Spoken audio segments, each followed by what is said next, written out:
but I made it. Everyone, it's Tuesday night, 8 p.m. Means it's time for Teacher Talk Live, which is a show where we take your questions and me and a guest talk about the education world and what it's like to be a teacher. And so tonight, I have a really great guest that I'm going to introduce in just a second. But if you are watching this on YouTube or YouNow, you can go ahead and start leaving questions. We'll try and get to every question that we can. If you're watching this on the rebroadcast, go ahead and leave a comment below. I try to get to every one of them squeaks by me. And if it does squeak by me and you don't see an answer pop up, then just go ahead and leave me another question and I'll get back to that one, hopefully. So if you're checking this out on SoundCloud, where you can see this or hear this rather as a podcast, you can go ahead and if you have any questions, email me or send anything my way that you would like me to talk about. And that's it. I'm going to keep it short because I am really excited to have my friend Colby Sharp on tonight, and I'm going to try and guest him in now. I see all kinds of good people already popping up. One fab teacher, Miss May over there. Yeah, here we go.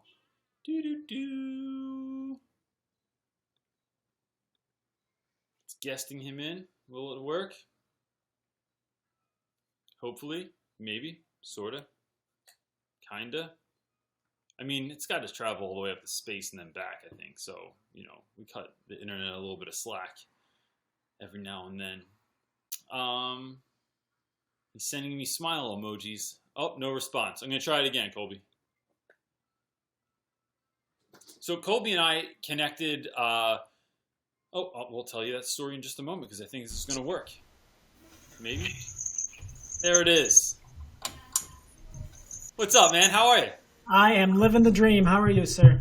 I'm doing great. I just made it to this. I was walking my dog because he's insane if I don't walk him before this. For some reason, as soon as I start talking on here, the dog loses his cool and he can't handle being quiet for an hour. So he doesn't want to. He wants you to know that he's the most important thing in your life. He makes every dog movie come true. Every movie where the dad didn't want the dog, hated the dog, and then now we're best friends. It's who knew? Who knew Beethoven was based on true story? Speaking of dog, are you ready? Yep. How about we give away a book really fast since you segued perfectly? All right. Can we do that? So Let's here go. we have. This is Dog Man, Mr. Reynolds, and it's by Dave Pilkey, who we all know from Captain Underpants. This is his latest series, Mr. Reynolds, and Don is half dog, half man. So picture a police officer who's dying, a dog who's dying. The only way to save them is to put them together, and you have the ultimate crime-fighting machine. So, Mr. Reynolds, I'm going to let you pick anyone that's involved in this chat, and we will send them this book. Does that sound cool? Yes, that's an awful lot of pressure, but I'm all about the books, Mr. Reynolds, and you segued perfectly, so we have to give away Dog Man. It's a really great-looking book, too. How do you think we should do that? How do you think we should give it away? I think that it should be all on you because I want everyone to like me. All right. Well, that works. How do I do it? Maybe you could. Well, we don't have it in the app and stuff. Not I'm going to figure out a way. Yeah. You're a smart man. I'm going to figure it out in 10 seconds. Brody, come here. No, I need you now. I'm live. People are watching me. Show that you're an obedient son. Come right over. Or Mara, are you coming over? Mara, come here and pick one of these names on here, and we're going to give whoever you pick, we're going to give them a free book. All right? Just point to whichever one stands out to you. The one that has an M. So Matt Monsoon, he just won that book. That's what Marley picked. I'm going to write his name down. Matt, if you could connect with me somehow, send me an email or a DM with your address in it, and we will send that out to you. Yes, we will. That's nice. Good start, man. There's nothing like giving away books, sir. It's the most fun thing in the world. Oh. Sorry to mess with you. Could you, as we're jumping into this, would you mind saying a little bit about yourself, who you are, what you teach, all that kind of good stuff? Sure. My name is Colby Sharp. I teach 5th grade. I've taught the last 4 years. I'm moving to 5th grade. I teach in a teeny tiny town called Parma, Michigan. one blinking light, no stoplights. It's super small. I teach in the same school that I went to. I can see my parents' house from my classroom, which is nice. When you have a bunch of children, they can walk there after school. I'm the co-founder of the Nerdy Book Club, which is an online reading community. We have a blog, started in 2011. We ran a post actually every single day for like 1,300 straight days. Different people, over 800 different people post for about 1,300 straight days. Now we're down to a 5-day-a-week schedule. I'm the co-founder of Nerd Camp, which is a literacy event we have in Michigan. I think this year we had 1,400 adults, 55 authors, 1,000 kids. I do a podcast with my friend Travis Yonker, a children's literature podcast. And I have a book coming out in April called The Creativity Project. So that's me. What? Say the name of that book again. What is it? It's called The Creativity Project. Creativity. Oh, so is this your first book? This is my first book. So it is a collaborative book. It's me and 43 other authors. And what happened was every author sent in 2 writing prompts. It could be a paragraph. It could be some took a photograph. Some drew a sketch. We took everyone's 2 prompts and we mailed them to somebody else. And we said, you have these 2 prompts. One, you have 2 to 5 pages in the book. Ready, set, go. And everybody took their 2 prompts, picked one, and then created something awesome. That's awesome. Yeah, it was really scary. It was really scary because I'm also a contributor. And like writing a piece that you know is going to be next to Kate DiCamillo and Lemony Snicket and Sherman Alexie and John Schumacher. And that's really intimidating. So, but it's fun.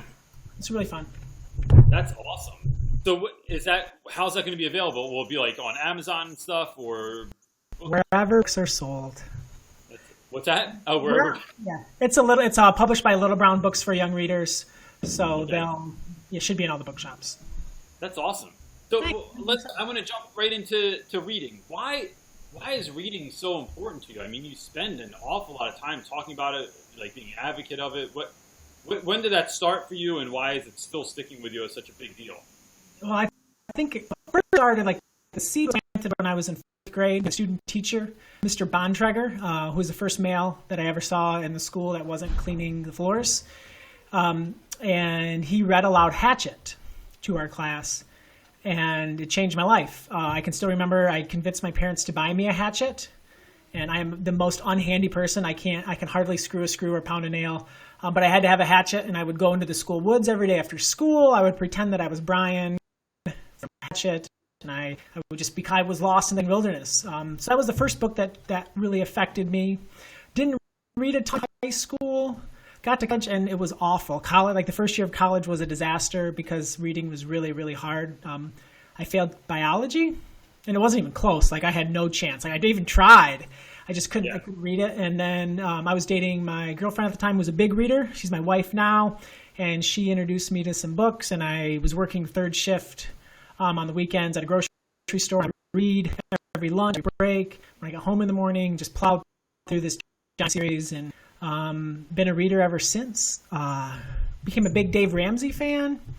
And my favorite quote that he shares, I think it's Dr. Charles Stanley, I'm not sure, but he says, 5 years from today, you'll be the same person you are, except for the books you read and the people you meet. And I love that quote because my life has absolutely changed by amazing people and reading books. So I want that same kind of life-changing experiences for my students.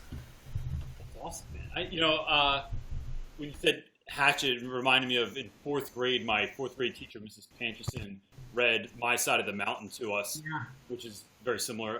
And that was, I just remember coming in from lunch every day. She would turn the lights off in the room and everyone would just kind of like put their head down and just like listen to her read for 20 or so minutes, 30 minutes every day.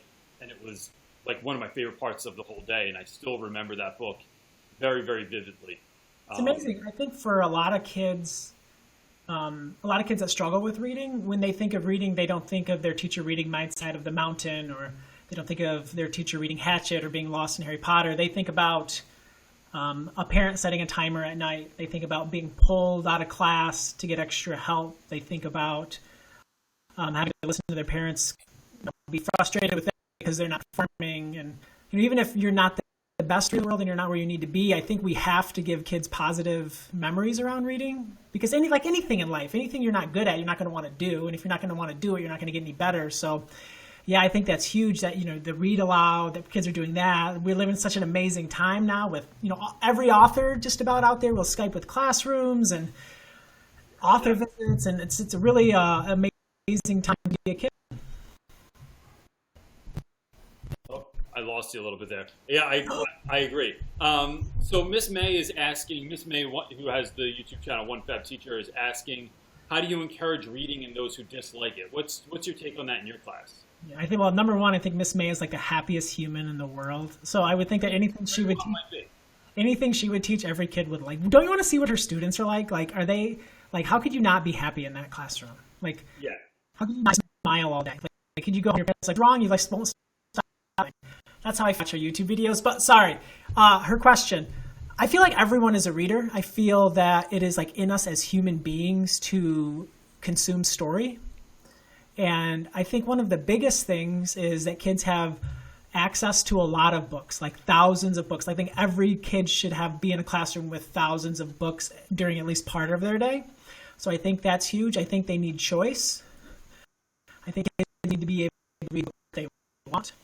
You think about like Dave Pilkey. Dave Pilkey spent his elementary days kicked out of class in the hall because he wanted to read comics and he wanted to read comics, and his teachers didn't think that was real reading. So he spent his days out in the hall, and he was told it wasn't real reading. When all research shows kids that read comic books and it's beneficial, and graphic novels is extremely beneficial. So you get this kid out in the hall and ended up going on and selling like 80 million books because he followed that passion. So I think the biggest thing is we give kids choice, we give them access, we let them read whatever the heck they want.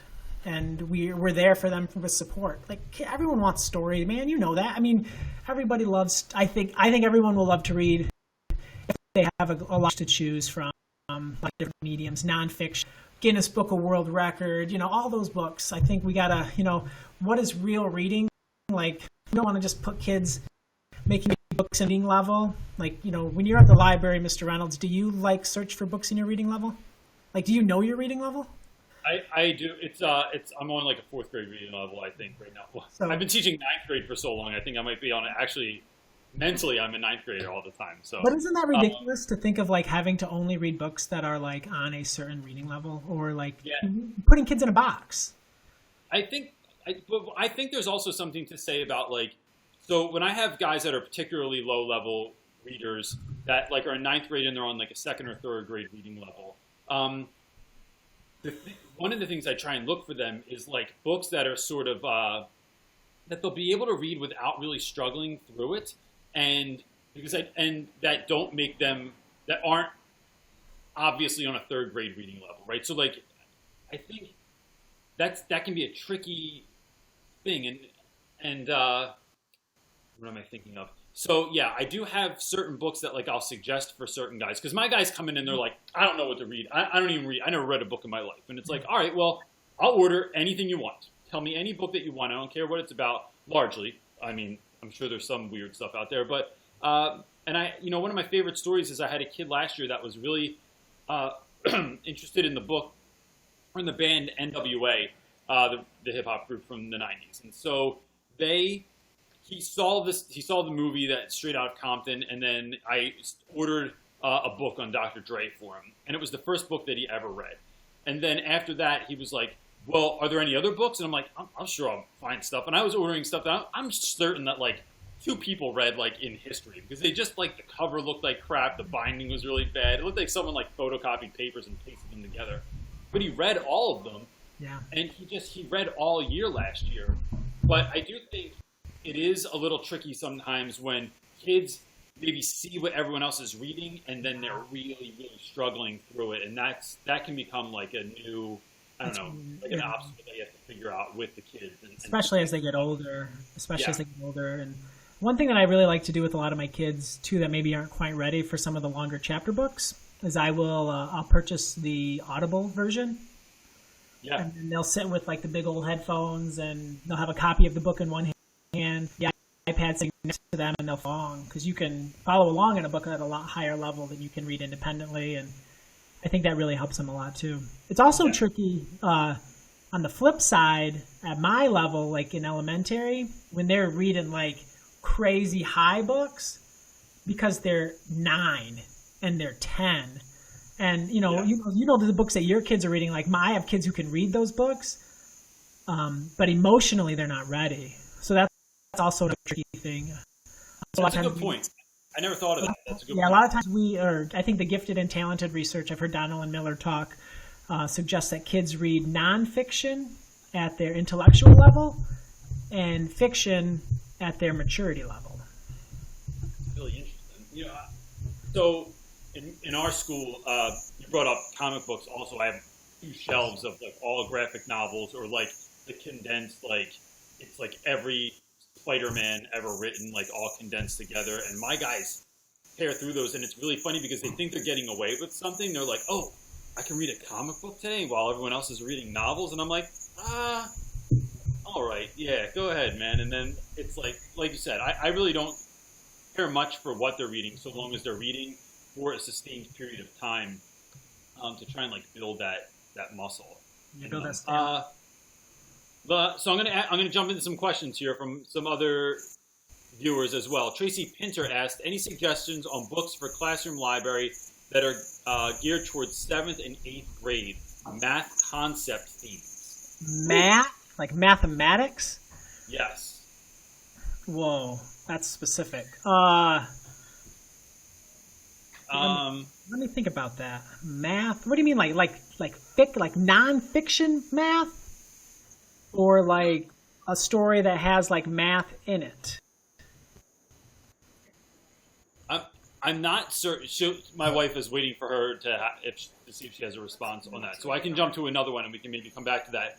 But I'm also thinking of, I had students show up last year that said that they didn't like reading, but they really like animals. And I said, all right, well, like, what kind of animals do you like? I like whales. All right, like, so I start asking them, like, why? Did you ever see a whale or anything? Nope, I just think they're cool. All right. Whales are awesome. Books on whales? And so I just have to start, like, looking up books on whales. And they really read, like, every book that I got about whales they read last year. It was really, really, it was funny because they were these big, strong dudes that were just like, I just like whales. And I'm like, all right, that's what we'll do. We'll order books about whales. So I just Googled it and ordered everything I could find. That's awesome. Senior S is asking, what's your most effective strategy for improving students' reading level? Number one strategy, research says, time to read. We do all of these meetings. We can do all of these wonderful small groups, all of these wonderful interventions. We can do all kinds of amazing, we can teach the most amazing lesson in the history of humankind. But if we don't give kids time to read, they're not going to do it. Like, just think, like, let's say you have someone who you want to be a really great 3-point shooter in basketball. And like Steph Curry can come to your school, and Steph Curry can teach that child exactly everything that Steph Curry does. And Steph Curry just shows him, and Steph shoots threes and does all these cool dribbling things and shoots threes, and this kid is all on fire to shoot threes. And then like 2 weeks later, you give that kid a test on 3-point shooting, he's going to suck. Like if he sucked before, he's going to continue to suck because you have to practice. It is a muscle. And like kids need to read and read and read. And then they should read some more. They should be read aloud to. That's also huge. I think that's something that goes away to in classrooms and at home especially. If you have kids at home, read aloud to them as long as humanly possible until they refuse to do it, because chances are they will let you read aloud to them for so long. Maybe they'll act like they won't, but kids love that. Like kids love that, and that conversation that you can have. You can read up in books that are a little more challenging when you're reading aloud. I think reading aloud is huge. And then I think like small groups in the classroom, that's big, but is reading, giving tons and tons of books. Like Mr. Reynolds said, choice. They need to be read things that they care about. If a kid doesn't like whales and you give them a stack of whale books, they're not going to get any better at it. So I think that's the biggest thing is time. Just like everything, right? You can teach a kid how to do a math problem, but they don't practice, they're going to not be able to do that math problem. Yeah, and I'd say, feeling out that length of time as well is really important. So I've noticed in the past, where I've had classes that, so our schedule rotates. So every day isn't like periods 1 through 8. Like the second day might be periods 3, 6, and 7 are in the beginning. So my guys usually, it's really weird, but it's really beneficial because typically my classes are calmer in the beginning of the day and the kids are calmer. And by the end of the day, everyone's a little bit more antsy. They don't really have the stamina to sit there. And so I tailor my lessons so that they're doing more sustained silent reading in class when I have them earlier in the day. Like I can get 25 minutes out of guys, sometimes longer depending on the class. But towards the end of the day, I don't require them to read as long because it's the end of the day and I'm just not. And our school days are very, very long. We start at 8 and we don't get done until 5. So it's wild. We go hard in West Philly. Yes. But so I try and tailor that off at that time. So I think it's important to just like be mindful of like who your students are and what you can get out of them, and then like don't be afraid to push them a little bit further than they want to go, but being smart about that too, because it becomes a punishment also, right? So like if I'm making you read for 50 minutes, but you really only have 30 minutes in you, then you're looking around, you're bothering other kids, and I want to have it end. I always try and end things when like it's like I know everyone's in the middle of it, so that they like look forward to it the next time. So it's like, oh wait, I was just in the middle of a good part. It's like you better sum it up because we got to move on. Oh, okay. So the question before about math, this is the answer that she gave back. She said, math based in some way, nonfiction or a story that involves math. Denisa McKellar has math books that are amazing, but looking for other suggestions. So anything that's about math, what would you? Yeah, they have written like a younger version. They've come out with a younger version of the Hidden Figures book, which is wonderful for kids. So I think that would be a great place to start. You know that Hidden Figures movie? Did you see that? I did not. The trailer was great, but that would be a good one for sure. That's yeah, I think that's great. I'm gonna pin that in the comments below, or I'll link it so that people can just check it out and they don't have to like go looking for it right now. Little Moss guy, something that's close. Said, what do you think about AR, reading to meet a point goal? I think this could get interesting. And then the next part. Accelerated reader? AR accelerated reading? Yeah, so what did they say about it? Oh, the next post down was, do you use it? So can I explain what accelerated reader is really quick, in case people don't know? Go ahead.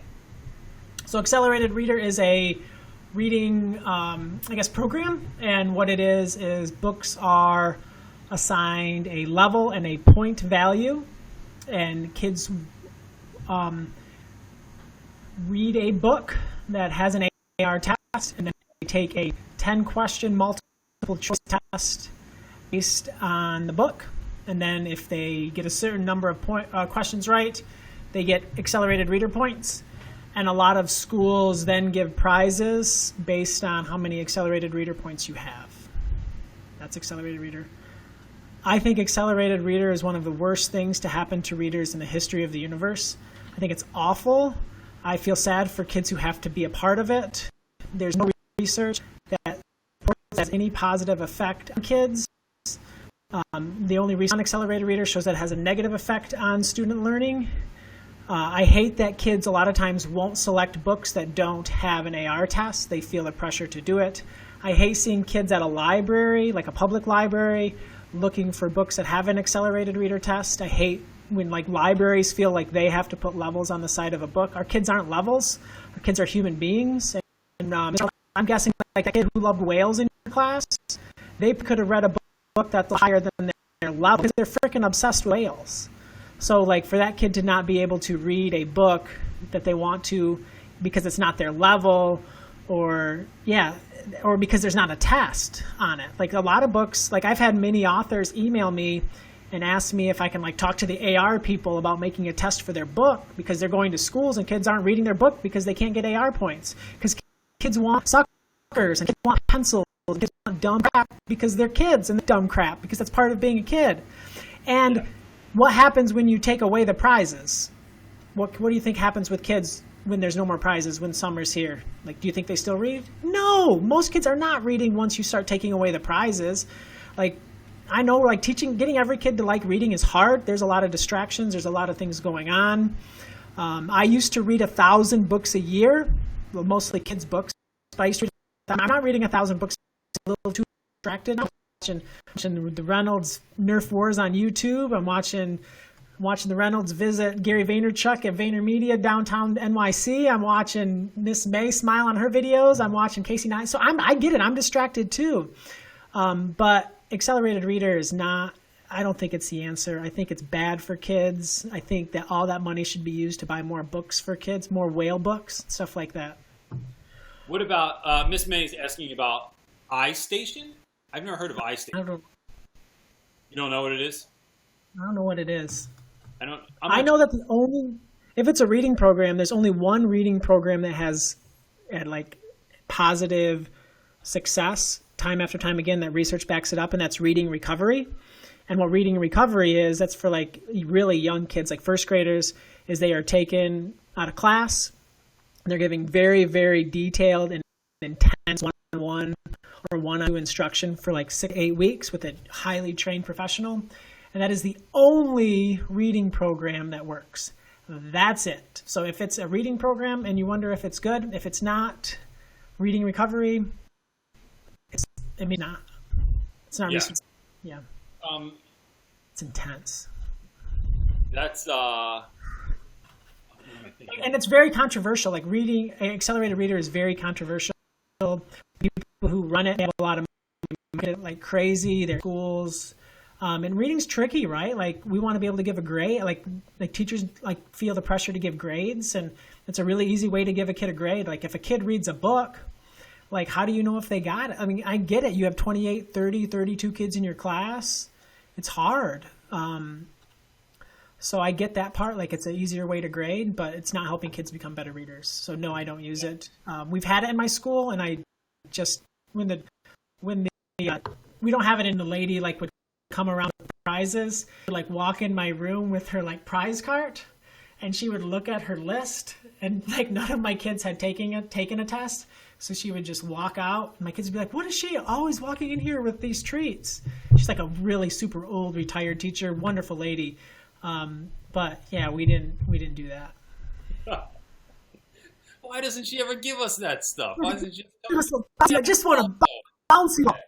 It's like an ice cream truck just driving by my house real quick. Stopping first, like stopping and like look at this, look at what I got. You know, we have that program in my school as well, and I don't do it. But you know, even thinking of reading programs, you kind of hit on this. There's not a lot of research to back up most of the ones that I've looked up for my students. When I had like someone that was particularly struggling, I wasn't really sure what to do, or you know, I don't always have the resources. Like our school is not a very well-funded school, and so we don't always have resources. And so I started looking into things, but everyone talks about their program like that's the one. But when you start saying like, all right, well, like, what did they find? Or like, let me find users that have used this that are commenting. It's just that information is not there that I found, and it makes it very, very difficult to like even find the value of something, because they can make a really great commercial, but I don't know if their program is any good. Yeah, I think the key is to read really great books written by teachers who've had a lot of success.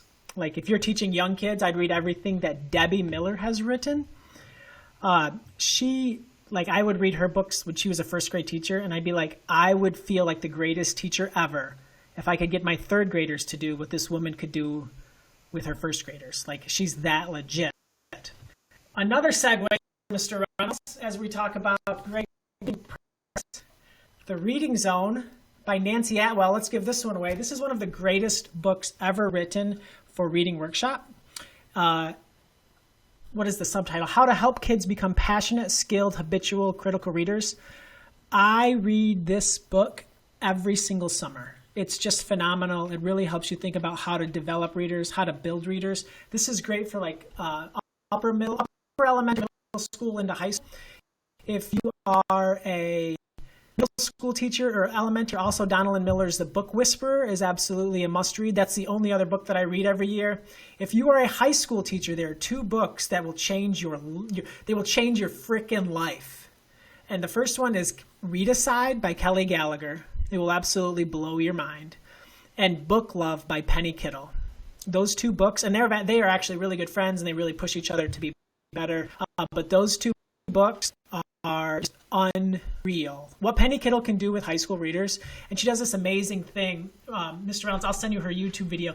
But at the end of the year, she takes a picture with her high school students with all of the books that they've read. And they're the same thing. I've read 1 book, I've read 2 books. And they will hold like 43 giant books in their hand, or 24. Or a kid will hold 13, and they've read 0 books in high school, and then they're in her class as a junior. So I think that's the program. And I get that as teachers it's hard, and teaching reading it's not easy, especially when kids are struggling, and especially when your school expects you to do accelerated reader. Or we have Reading Street at our school. That's the program that I hide in my cupboard. I hope no one is. No, I have permission from my principal. But we're moving away from that as a school because it just doesn't work. And the things that do work with we have great teachers, and kids are learning to read, amazing teachers now using that program. Yeah, I think there's something to say too about when there's just not access to really good books. I mean, we kind of touched on this before, but I'm lucky enough to be in a school where even with the limited funds that we have, instead of funding a library, which we have no room for, because every nook and cranny in my school has something being kept there, the school gives us an allowance every year, and we're allowed to order any books that we want. So I order both things that I found or things that have been suggested to me, and then I have a box in my room where the kids can find any book they want. They write it down, and then they give it to me, and I'll order anything that you want for you. You don't have to pay for it. And that is really wonderful, but I don't, a lot of emails that I get from other teachers are like, well, what do I do when I don't have that? We have the old book closet at school that has, high school favorites in it, like Lord of the Flies and The Odyssey and Fahrenheit 451, but we don't have access to new books or interesting books. And so that can be tough too. I mean, I think Donors Choose is one option, but that's, I think, just a hard thing for teachers to get a hold of very good books sometimes. Yeah, Penny Kittle, who was one of the teachers that I mentioned just a second ago, she has what's called the Book Love Foundation, and each year what they do is they give classroom libraries to, it's a classroom library grant. It's a $3,800 to help build your classroom library, and I think they gave 10, 12, 14 last year, so they're continuing to give more each year. It's an amazing thing, so definitely go to the Book Love. I just put the link in the little chat. Yeah, there it is. Look at that multitasking. Nice. Look at you. I'm the worst of them. I can do exactly I know. one. You have a freaking assistant during this. I do. I have an I have an extra set of hands, and she can multitask like crazy. I'm still waiting for her to have the Gatorade bottle with the straw, and you don't even have to move to get a drink. You just sprays it in your mouth. I've been waiting for that this whole. Oh, he can get his own drink of water, folks. He's good. Yeah, she's my corner manager. Don't forget to. Well, make sure she gives this book away. We have to give this one away. That's an important book. Let's pick.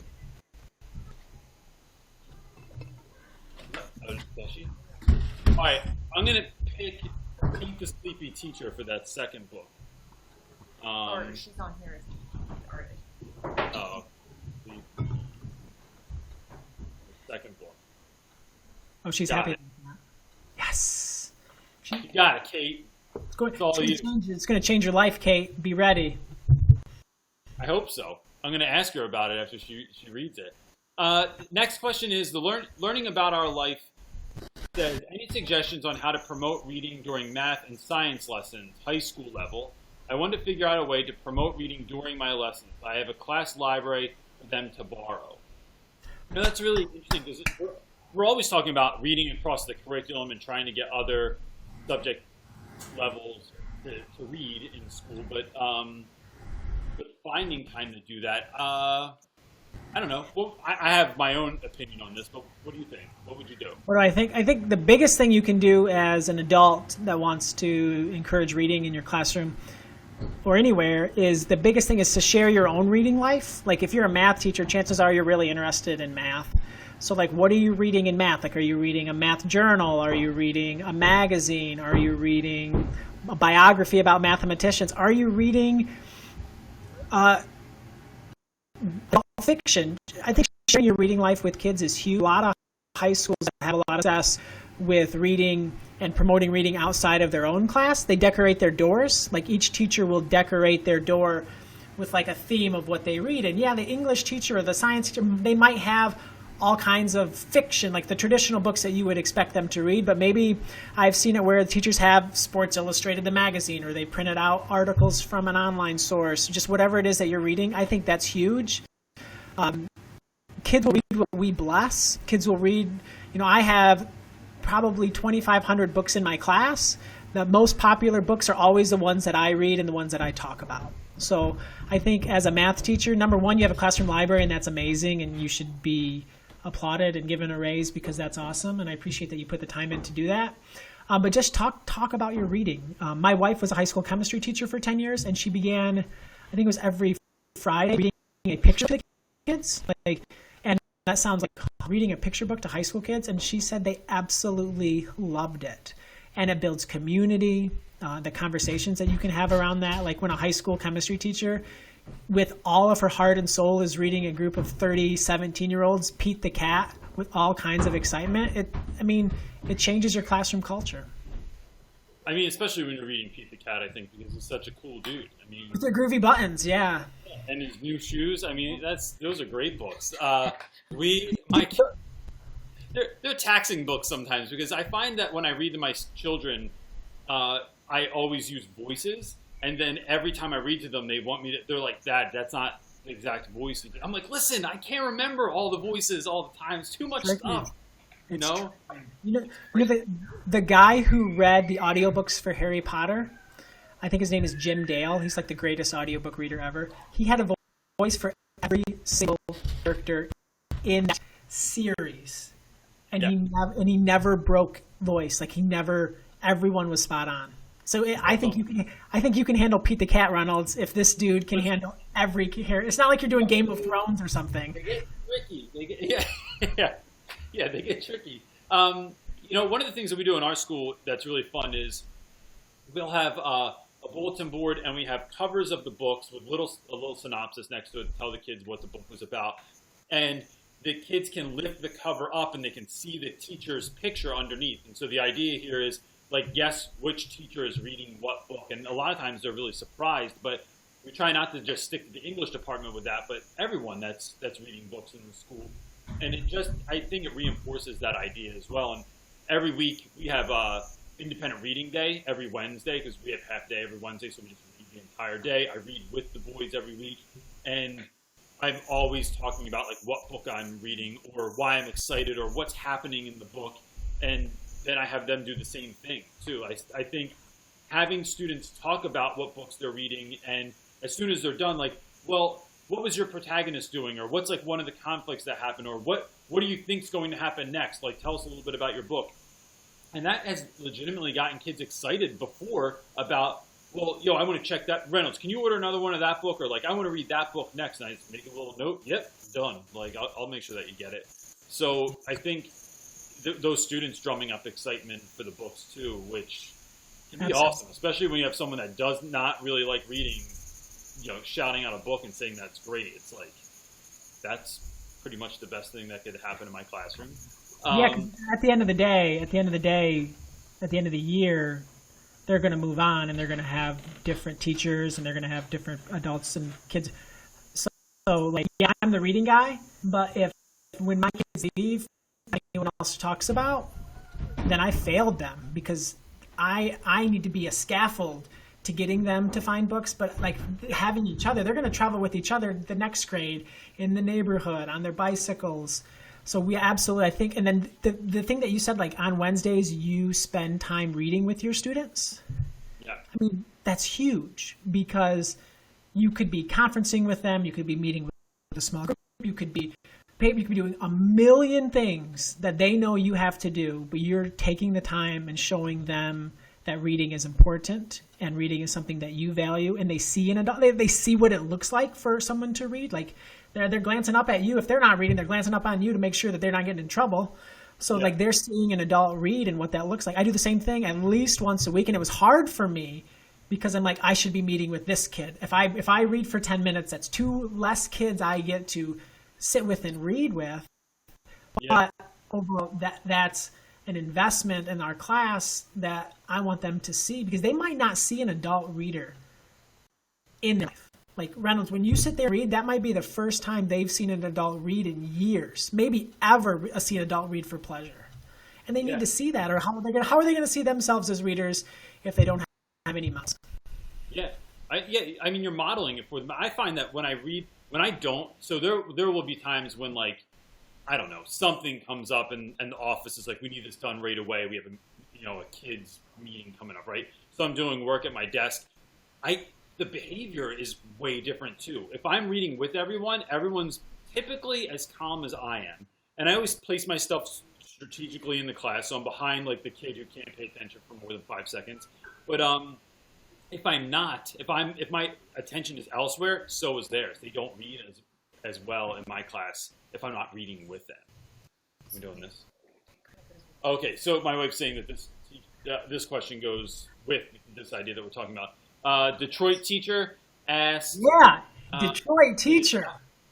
20 years in the game. See, I'm gonna represent right here. You see? Oh. Right here. That's right.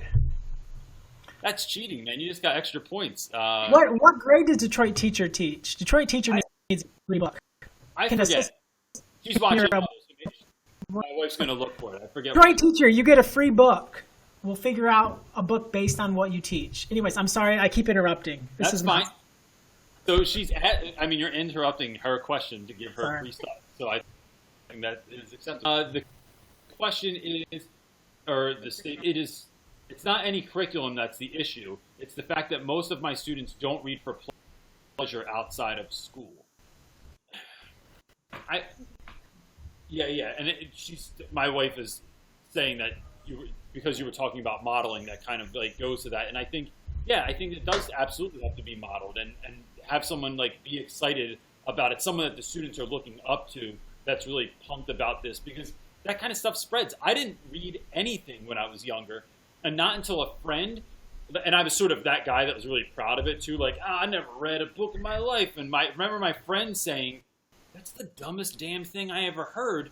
And his opinion meant a lot to me. And I remember it was kind of like, we didn't have that relationship where we like even made fun of one another. It was a very kind relationship. And I just remember, I felt like I got punched. And it was like, he sent me home with books. And I remember that's why I started reading, because it meant a lot to me that someone who I cared about thought it was important for me. So it made me start checking out books. And that's how I got into it. It's a long game, right? So I think it's like teachers, we care so much. We care so much about the kids that we have, and we sometimes think like we want to fix every problem that we see that like day or that week or that year, and sometimes it's a longer game than that. Like sometimes it's like you, Reynolds, like it took a long time. For me, it was college. Like I read a book in 4th grade that I loved. I enjoyed The Giver in school, and then it was college. Yeah. But you know what? I saw my dad every day. I saw the amazing woman, this beautiful woman reading all the time. You know, it took time. So, and that's hard. Maybe that.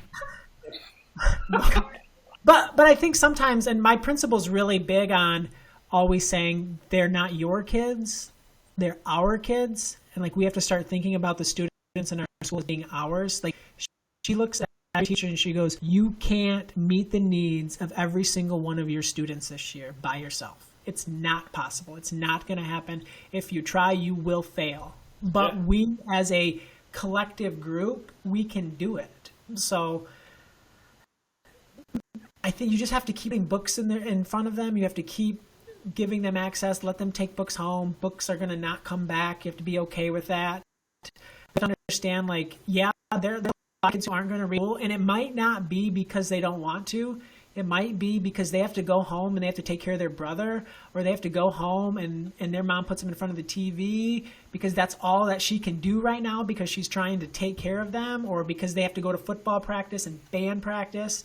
And, like, it's hard, man. Like, my kids at home, my kids read, sure, but they're busy and it's hard sometimes. So I think sometimes we have to, control what we can control and we can make sure the time to read when they're with us. And if we work hard enough and they find that right book, they find that Hatchet, they find that The One and Only Ivan, they find that Because of Winn-Dixie, they find that Dog Man or Captain Underpants, then maybe it'll stick. I was at a conference, CJ, last month in Seattle, and Dave Pilkey was there, the Dog Man author.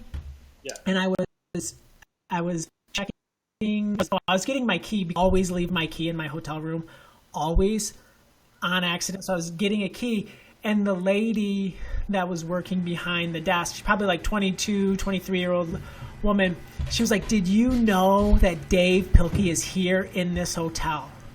Dave Pilkey is here." And it was just, she was, "I grew up on Captain Underpants. I'm a reader now because of those books." It was so cool to see. And then I was able to go and get a copy of Dog Man and sign into her. And you would have thought that I gave her like a car, like it was like Ellen and like everyone was getting a car, Oprah, whoever gives away the cars. Like, it felt like that because it was a book that she had connected in her heart. And I could do it for $10 and I could give her this book, and it's something that, she probably, this 23-year-old woman went home from working at this fancy hotel in Seattle and read Dog Man. Probably not a novel, but read Dog Man. So it's just taking those moments with readers. Like, I don't know. You know how it is. You see a kid, you see anybody that you can help with something. You see kids who aren't in your class, anything that you can do. I mean, if you are sitting on YouTube right now, instead of the million other things you have to do, chances are you're a darn good teacher and you care tremendously, because you're not here to stare at Reynolds and Sharp's pretty faces. Like, you are here because you want to get better at what you do. It's amazing, right? Like, isn't it amazing? You see all these comments, you see all these people who are choosing to be here and better themselves. So chances are, if you're here, and you stick with it, you're gonna figure out how to help that kid, and that kid will love reading. Yeah. Now find their Dog Man. That's a great. I'm so pumped, huh? This gets me. I'm ready for school now. Let's go. That's what all the comments are saying, that people are pumped up for school as well. Let's do it. The next is Little Mosky. I'm really sorry. I apologize. I love, that's the best part of it. I know you're really good at all the editing. I would love, after you've done like 100 of these, if you would do one of those like little quick edit videos. This will take you like a million, where like it's just you botching usernames. That would be amazing. Yeah, it's like when that would go viral. Someone did that Casey, I'm back at the airport video, but it'll be Reynolds ruining people's names and breaking their self-esteem. I would thumbs up that. They said, what do you guys think about literature circles? What activities do you do with kids during lit circles? I don't have a problem with lit circles. I don't do them regularly, I will say. It happens sometimes. But a lot of that is like, I just have found other ways that I do things, and it's just not something that I do. Do you do them in 5th grade? I'm not a huge literature circle person because number one, it's really hard for me to manage.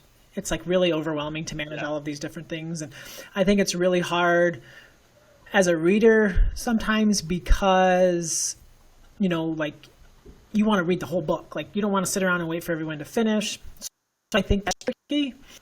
Smoke Daniels wrote like the book on literature circles a while ago. And he's actually kind of gone back and talked a little bit about how like some of the teachers went kind of crazy not crazy. Some kind of went overboard with all of the activities during it. So one thing that I really like to do is maybe have like a mixed group of kids all reading like the same genre. So let's say we're studying historical fiction. So I'll get like a historical fiction, set the historical fiction books out. We'll kind of peruse them. And then I'll meet with a group that has read, they've all read a historical fiction book. And then we can kind of all talk about this, like the different things that we notice in that historical fiction, so they can really understand that genre more. They can see how we can talk about how the author built the setting for us, what historical pieces were tied in, the conflict, the resolution, the antagonist, like all that stuff. I really like doing that when kids are all reading a book that's like a same genre or a same author, and we can kind of compare and contrast with that. I think those, for me personally, with my skills as a teacher, we have a lot more effective conversations, because that's what I'm good at. But I know some teachers are killer on literature circles, and I wish they would come and run some in my classroom. I would pay them. Yeah. I would give them free books. Because that's your currency. Is that how you pay for things in town? So you just like go to the store and you're like, hey, here's a book. Yes. Yeah, there's a comment. There's a comment. Do I just type in my answer? Go ahead. Do whatever you. Nathan. While you're doing that, I'm going to say that I think that literature circles can be really tricky if you don't have classroom management. And classroom management, I think, is surprisingly easier when you are doing sustained periods of time where the kids are just reading quietly, because everyone has to be quiet. If someone's not being quiet, they stand out like a sore thumb. And so I think it becomes easier. And that's actually one of the things that I wouldn't say I do flexible seating in my classroom necessarily, but when their kids are reading, they can sit anywhere they want, lay where they want, like position themselves in whatever way they think is going to help them succeed. Whereas literature circles, again, you're like, everyone's sitting around together, and you're right, like if somebody reads super fast and they're done, and now you're waiting for the kid that's slow. And growing up, I think I teach to who I was when I was a kid a lot of times, which is I read very slow. I still do most things slow, which is why my wife gets mad at me when I wash dishes, and 45 minutes in just says, just get out of the way, I'll finish them. But I read slow on purpose. I've learned as I've gotten older, because I like to digest. That's the way I like to digest what I'm reading. But when you read slow and everyone else is reading fast, you just end up not finishing or pretending that you finished. And then that's not benefiting you at all when that happens. Yeah. So I think we kind of touched on that. I like the idea, like when you are doing literature circles, maybe that like you'd be like, hey, we're gonna meet tomorrow, or we're gonna meet in 2 days, so give the kids plenty of time, and let's all have read to this part. If you want to read on, feel free to read on, but we're only going to discuss to this part. That way they're not reading like with their friends all sitting there. They're kind of reading on their own. If they need to take it home, they have that choice. If they want to take it home and reread it, they have that choice. I'm not a fan of like us all sitting together and reading that, and definitely not like bouncing around each kid reading and help it, because that stinks. That's hard. Yeah. PC Moffitt is asking, Colby, are you familiar with, I think we talked about this already. Are you familiar with iStation reading? No, it keeps coming up. It makes me nervous. Yeah, a lot of people are asking this. Wife, you got one wrong. In 15 shows, you got one wrong. This is the 16th show. Oh, 16th show, my bad. So ironic. Lucretia Bratton? I'm going to just go with Bratton. Asked, what about the book clubs after school or before school begins each day? First of all, I just want to say, I love everyone's ideas that they have. And I think, for me, I think a lot of that comes down to like, what works for you? Like, what do you think you can handle? What are you excited about? What are you willing to do? Like, maybe not everyone's not willing to come in early or stay late after school to talk about books. Maybe that's not really your gig, but like, what are you finding that's going to work well for you? Have you done book clubs in school or otherwise? Yeah, we've done them at school. A lot of times when we do them at school, we do them at lunchtime.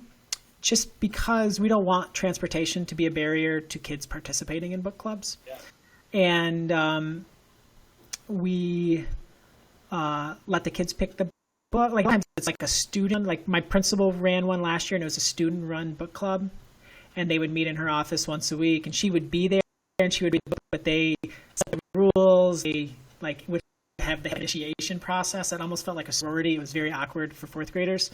But yeah, and the thing too with book clubs, like as adults, some of us book clubs are for us. For some kids, it's not. So I think book clubs are a great way for kids to try that out, because the adult book clubs for a reason. People crave stories. There's nothing in the world like talking about a book you love with someone else who loves that book. Like stories.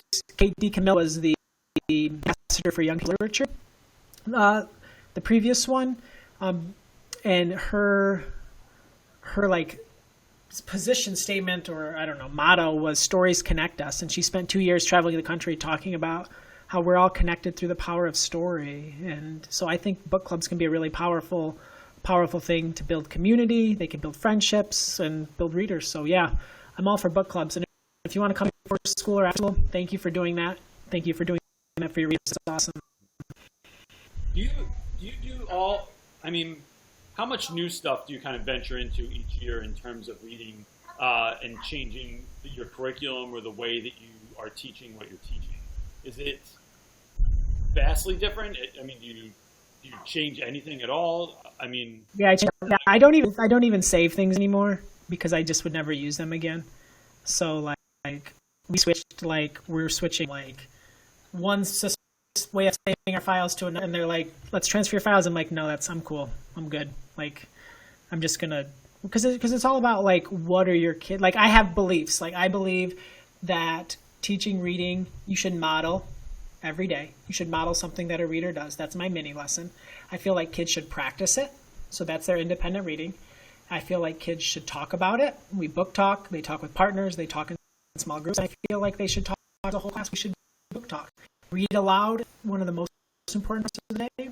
Yeah, I like those are like my core beliefs as a teacher. But in terms of the lessons, those are way different every year based on the kids, based on the new books. Like a lot of times a new book will come around.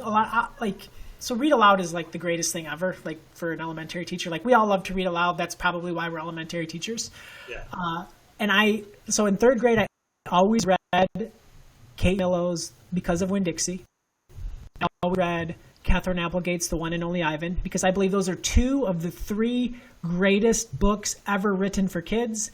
You can throw Charlotte's Web in there, which I never have been able to read aloud to kids because the second grade teacher jerks, they did that, and I never got to experience that. I want to experience that with kids. Like I want to experience Charlotte dying. I want to like see kids cry like over. I want to experience it. So read aloud is huge, but I would always switch. A lot of times I'll read the first book in a series, because that will get kids excited about that author or that series, so they'll want to read the rest. Or anytime we're starting like a new genre, I'll read a fantasy if we're studying fantasy or historical fiction, so we can have those whole class concepts. A lot of times the mini lesson is centered around a shorter piece of text, like a picture book, a short story, an article, a page or two in a nonfiction story. So Miss May is asking, how do you feel about the Daily Five? Yeah, I think the Daily Five it's a framework. So it's like, I will forget them all. It's like read to each other, read to self. So yeah, I think that the Daily Five is great. Those cafe people, that's like, yeah, it's one of the best-selling books ever written about reading for a reason. It's really good. It's great.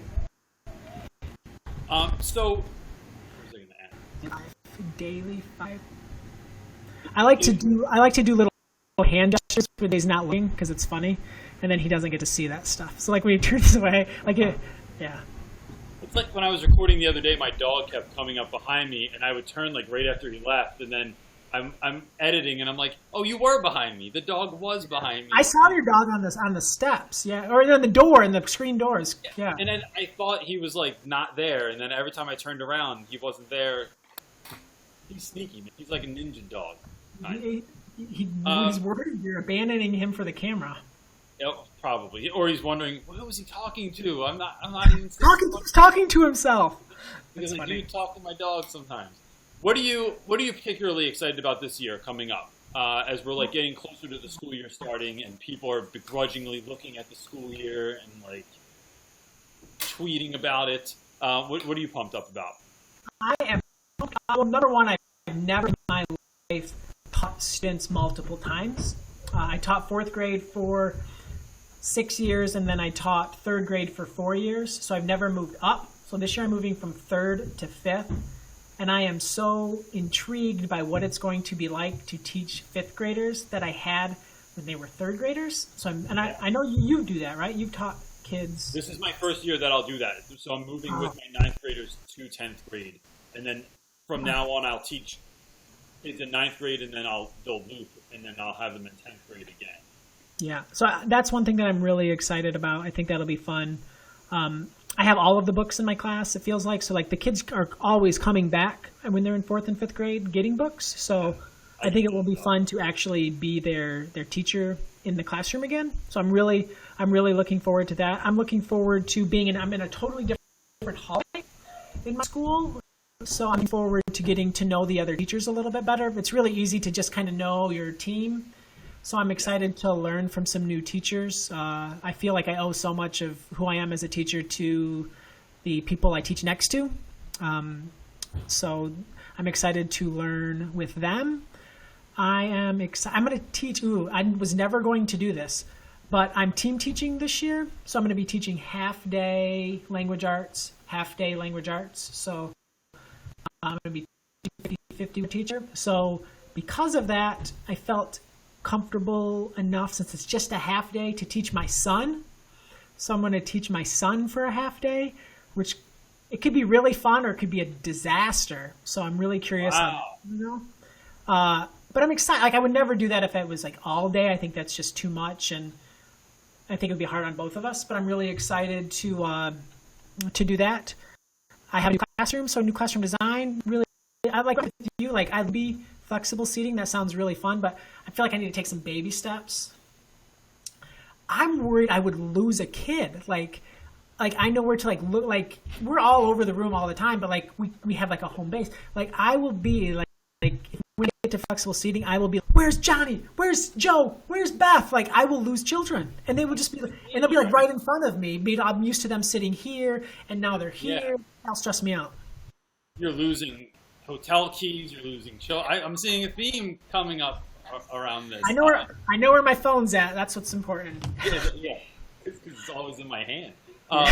Yeah, I think that's exciting, and you brought up a couple of times this idea of like the community of teachers that you're a part of and how important that is to you when you're teaching. And I was just talking to someone about this today, how like teachers will often like hold up in their room and not talk to other people. They get like inundated. Like there's so much work to be done and the work is never finished, and so you don't reach around you and share ideas. Or I've worked with teachers that can be really stingy about their ideas too, right? Like so some people are really giving and open and talking about what they're teaching, and other folks are like, nope, this is you're going to try and steal my idea.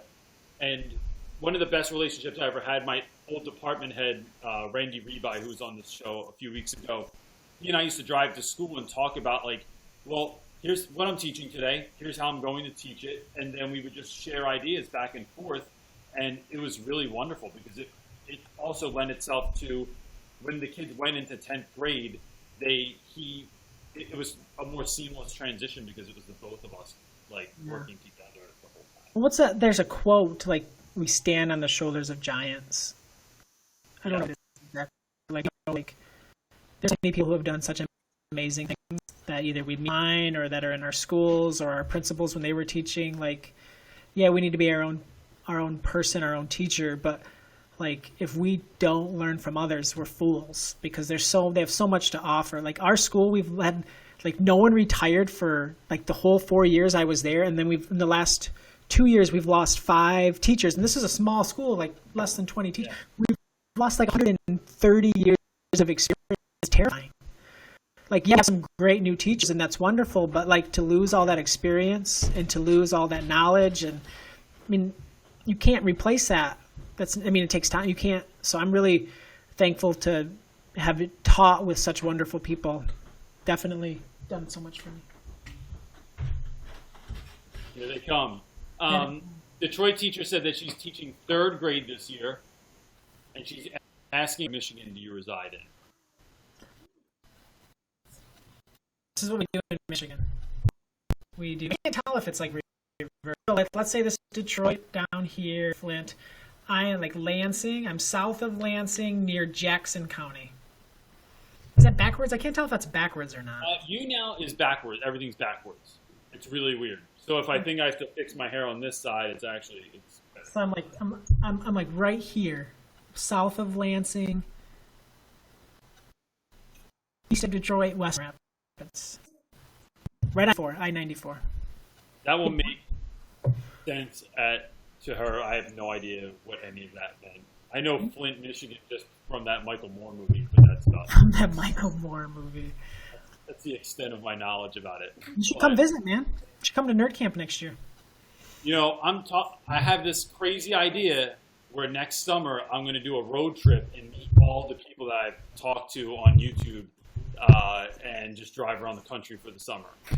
All right. So we have a conference in Michigan, 1,400 educators from 42 states. It's amazing. It's 2 amazing days. It'll blow your mind, Reynolds. It's $0. It costs $0 to come. That does intrigue me. And not only is it $0, but we open up the college dorms. You can stay in college dorms, like kicking it old school, like $20 a night. That is not my hand right there. That is. And your wife and kid can stay in the dorm with you. We can all stay in the dorm together. That's all. I do stay at the dorms at Penn State University every year for the Latin competition, and that's pretty sweet also. There you go. Like sweaty boys in there. So there you go. Nice. Well, listen, man, we're at about an hour. Could you tell people real quick where they can find you on social media and before I let you go? Yes, you can find me at Colby Sharp, at Colby Sharp, the 2 cheeses, just like I weird, but that's what my mother did to me. Thank you, Mom. You can find me like that anywhere. Colby Sharp on Twitter, Colby Sharp on Instagram. Colby Sharp was taken on the internet, so it's MrColbySharp.com. And if you want to email me, you want to talk about books or something, it's colbysharp@gmail.com. When you have a weird name like that, you get to have all of names, which is nice. Yeah. Reynolds is taken by everyone, so I had to make up some nonsense to put on the internet. People are asking quick when the conference is before you do that. When is the conference? Folks are asking. It's like July 9th and 10th or 10th and 11th, whatever that Monday and Tuesday is after the 4th. I'm not sure. But the Monday and Tuesday, and it will sell out, like, which is weird to say because we only have so much space and so much room, so we sold out this year. Awesome, man. That's amazing. I didn't realize it was that big. Where do you sign up for it? NerdCamp.com. Just opens February 1st. February 1st. Can you say that one more time because you broke up a little bit? I'll put it in the little thing. NerdCamp, MI for Michigan.com. Oh, wait, no, that's not right. That was taken too. NerdCampMI.weebly.com. Weebly. Okay. You could put that in the show notes, maybe. I will. Put maybe your assistant can help you out with that. That's it. My wife's writing it down now. Cool. What'd you have in your hand there? One to give away. Let's do it. And what's very exciting is this is an amazing book. It's the second book in a series. It's by Jess Keating, an amazing author. She's actually a zoologist, and she lives in Canada, which is it's fun. Canada's a cool place. And this book, What Makes a Monster?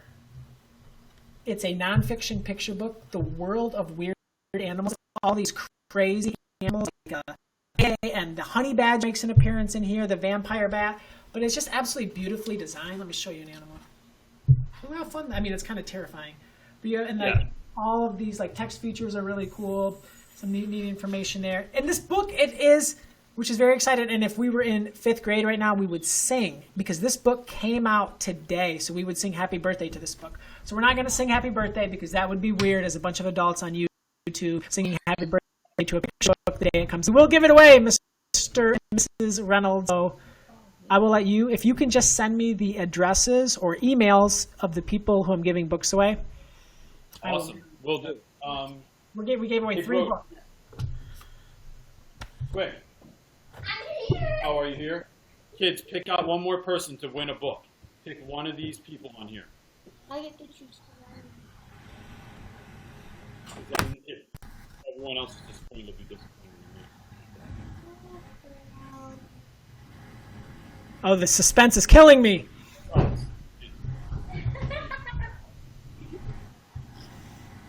ahead. That one. That one? Oh, that's Brenda. Brenda Della Vestia. I've been getting to know Brenda online, so that's cool. I'm glad to be able That's awesome. Cool. I'll send your. If you could, or Reynolds, CJ. Why not? If you also resend me your address, I'll send those awesome kids of yours a book too. Awesome. You hear that? What do you say? We can send you a free book. Yeah, of course. You know too. Awesome, man. Well, thanks so much for really appreciate it. Thanks for having me. This was really fun. And you know, it's funny that just because of YouTube, like I get to meet all these really interesting people, and you're definitely one of them. Like I've been looking forward to talking with you on you now for some time, just because like we've talked through Twitter and other stuff, and Yeah. it's just cool to be able to like actually hear someone's voice and have a conversation with them. So I'm really glad that you don't suck. Because sometimes you meet I people try and they're not not to. as cool as you thought. Yeah, so you get 2 thumbs I up. try not. So I'm sorry for saying that word. I shouldn't have said that word with your kids around. It's not like a bad word. It's not a good word. No, my kids live in a pretty tough neighborhood, so it's like Lots of you know, airplane stuff. yeah, lots of airplanes. So and racist, crazy neighbors. So you know, that's how we do it around here. But thanks so much for being on, man. I really appreciate it. We'll talk to you soon. Yeah, see you later. All right. All right, everybody. Real quick before we go, a couple of quick things. First of all, Dad was awesome. He gave out tons of books, and that was great. And so if you were chosen from one of those books, if you could either email me at realrapwiththereynolds@gmail.com or hit me up on Instagram or a message on Facebook or get in touch with me somehow. Send me your address, and I'll make sure that I get those books to you post haste. Thursday, who do we have coming up Thursday? Oh shoot, hold on. Oh, this wife for life doesn't know what's going on I'm Thursday. slacking, I'm slacking. Marley, who do you think should be on Thursday? And Do you want to be on Thursday? the whimsical So the whimsical teacher of Instagram fame is going to be on Thursday, and seems whimsical and really fun in her classroom. So I'm really interested to talk with her, and that will be going down Thursday at 8 o'clock. That's it. If you have any other questions, leave them in the comment section below, and we will get to them there. Thanks, guys, so much. Really, really appreciate it every single time. Say peace. Peace. Peace. Peace out. Bye bye.